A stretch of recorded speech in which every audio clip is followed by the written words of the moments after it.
The Japanese katana, one of the most infamous weapons throughout history, considered by many the strongest sword.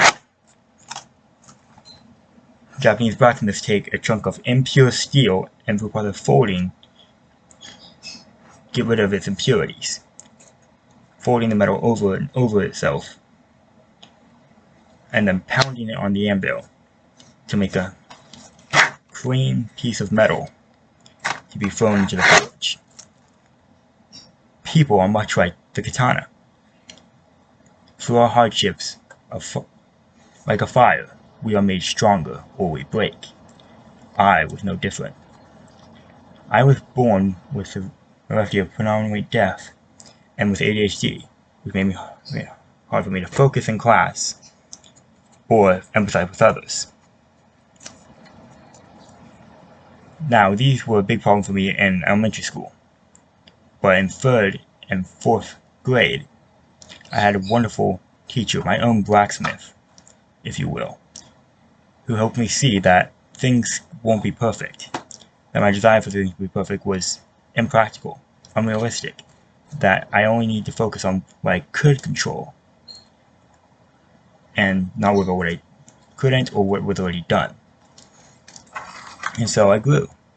This hardship made me stronger, and made it possible for me to learn and apply these lessons later in my life.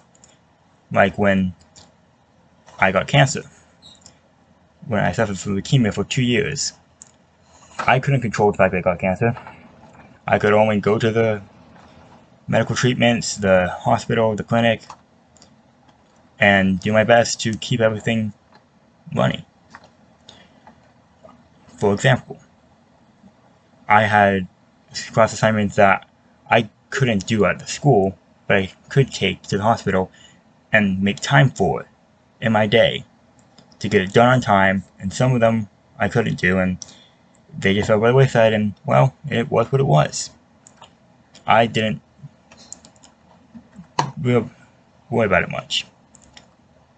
But through perseverance, I succeeded, keeping my grades up enough to pass the next grade, with a A/B point average.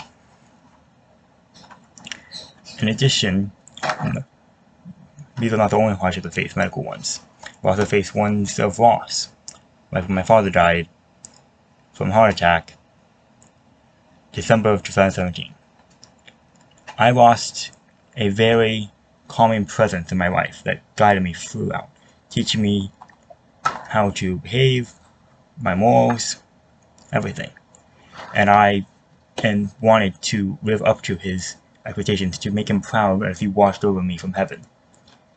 And so I tried to help people who didn't want to be helped, and people who didn't have my best interests at heart, who I thought did. And through this hardship, I learned who to trust and what to do if you don't. Not stand by if they're proving themselves unworthy. Life is like a ship. People get on it, and you can't control that. But as the captain, you can control who you let stay on that ship, and who you let help guide you through the ocean, or the turbulent waves. You can let them guide you to the rocks, or you can let them guide you to success.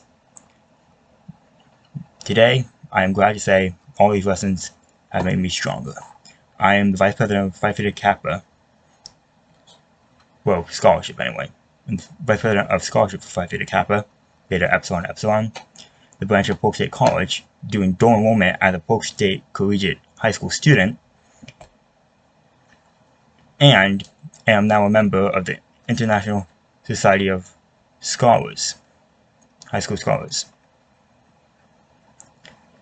All thanks to these lessons teach me perseverance, who to trust, and self-control to succeed for life, earn these positions, and keep them. With one example being who I trust now, a very trusted friend, who not only I can trust to have my best interests at heart, but has her own goals and exceeds them and makes me want to be better myself. This is who I am.